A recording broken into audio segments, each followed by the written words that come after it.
अस्सलाम वालेकुम, मैं हूं समर अब्बास। आप मेरा व्लॉग देख रहे हैं। नाज़रीन, आज एक और इंटरेस्टिंग हैपनिंग हुई जो हुकूमत और अदलिया के दरमियान लड़ाई है, और इसके साथ साथ में आर्मी चीफ ने आज शिरकत की पार्लियामेंट के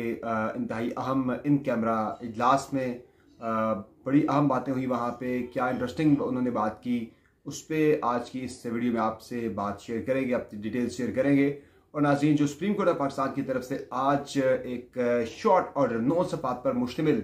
3 रुकनी बेंच ने अपनी इन चैम्बर समाअत करके जो जारी किया है पंजाब के इंतखाबात के हवाले से, वो बड़ा ही डैमनिंग है गवर्नमेंट के लिए। एक तो आज सुप्रीम कोर्ट ऑफ पाकिस्तान ने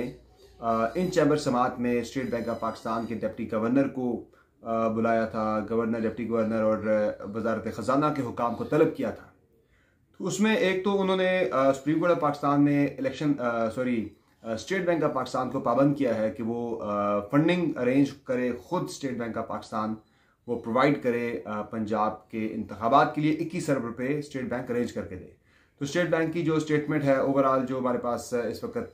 पड़े हैं ज़खायर, वो सारे बताए गए, डिटेल्स सारी शेयर की गई, जिसमें कुछ ज़कात के पैसे, फलां पैसे कंसोलिडेटेड फंड में से,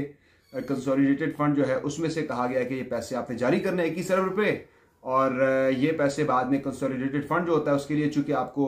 पार्लियामेंट की आपको नॉट चाहिए होती है, पार्लियामेंट से मंजूरी चाहिए होती है, तो बाद में उन्होंने कहा पहले आप पैसे जारी करें फिर आपने पार्लियामेंट से मंजूरी लेनी। चूंकि अगर कहते हैं कि पहले पैसे जारी करने से पहले पार्लियामेंट से मंजूरी लें, तो पार्लियामेंट से मंजूरी फिर ना हो पाती कभी भी। तो यहाँ सुप्रीम कोर्ट बड़ा टेक्निकली खेल रही है। तो उन्होंने कहा जी पहले आप करें पहले आप 21 अरब एलोकेट करें, फिर आप करें। और उसमें यह भी कहा गया है कि इसके लिए सारी बना के समरी जो आपकी रिक्वायरमेंट है वो सारी बना के एक दी जाए वजारत ख़जाना को, वहाँ से इसके अप्रूवल लेके और फिर वजारत ख़जाना जाके पार्लियामेंट से इसकी मंजूरी ले लेगी बाद में। तो मेरे ख्याल में अब सुप्रीम कोर्ट ने घुमा के, चूँकि गवर्नमेंट ने बड़ा स्मार्टली प्ले किया था इस मामले पे कि तौहीन अदालत से वज़ीर आज़म भी बचे, वज़ीर ख़जाना भी बचे, तभी कभी पार्लियामेंट का प्लेटफॉर्म वहाँ से रेजोल्यूशंस, और कभी जो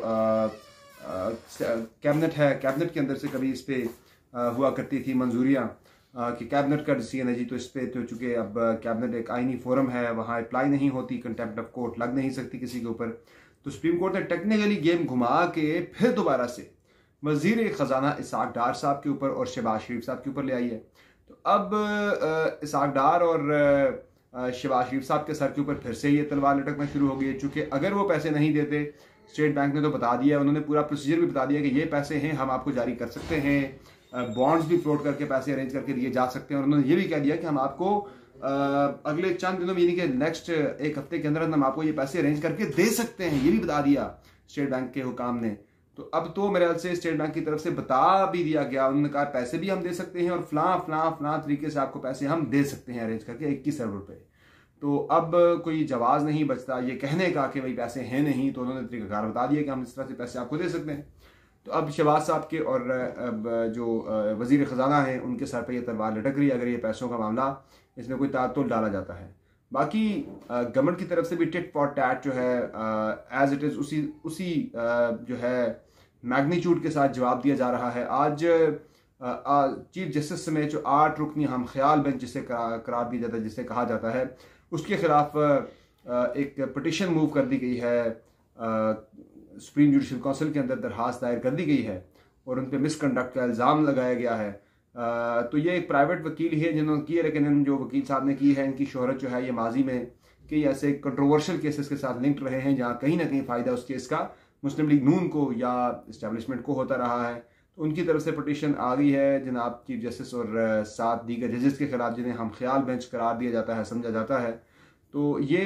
इसमें यानी कि जो गवर्नमेंट की तरफ से जो है चीज़ हो रही है। आज ही गवर्नमेंट ऑफ पाकिस्तान ने कौमी असम्बली का इजलास में, क्योंकि आज एकदम से कौमी असम्बली का इजलास हंगामी तौर पर बुला लिया गया,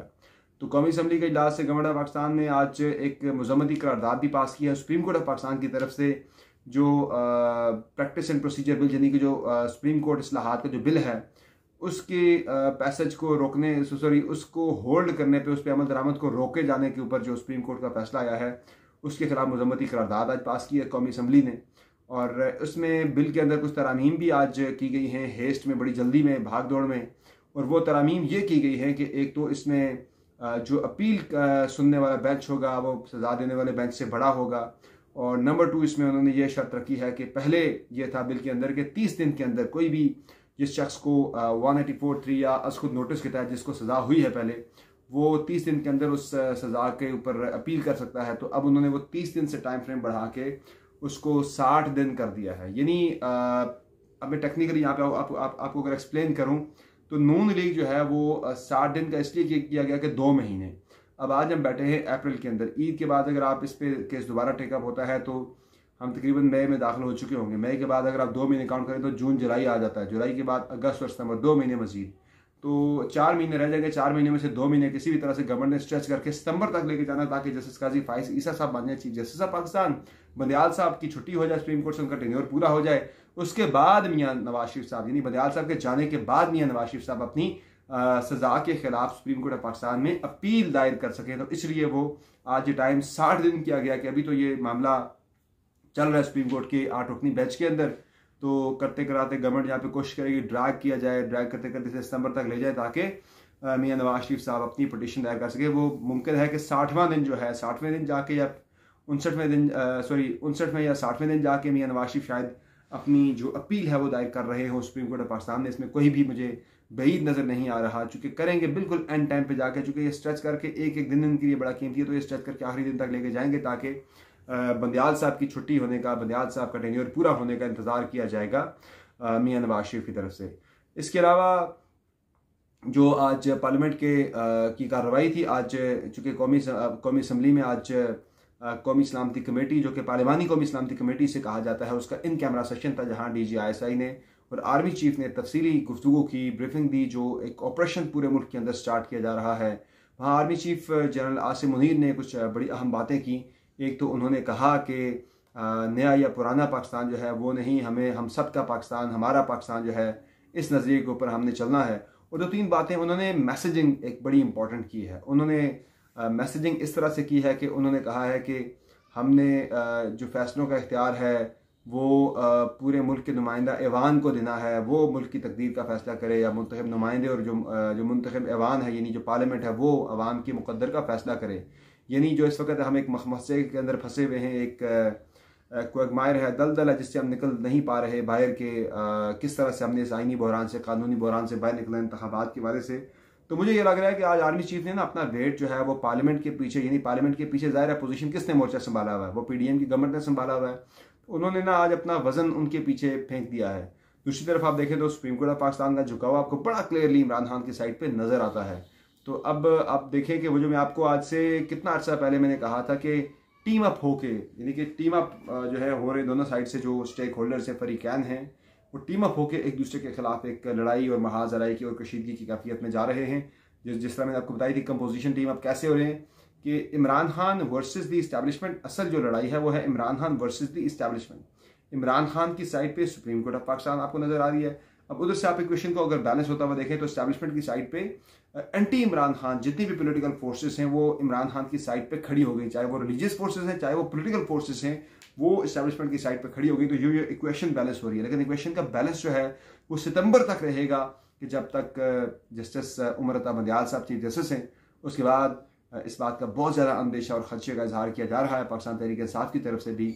उन्हें काफ़ी डर है कि उसके बाद ये इक्वेशन जो है वो उस तरह से बैलेंस नहीं रहेगी उनके हक में, बल्कि बुरी तरह से ये इक्वेशन जो है वो इम्बैलेंस हो जाएगी उनके खिलाफ।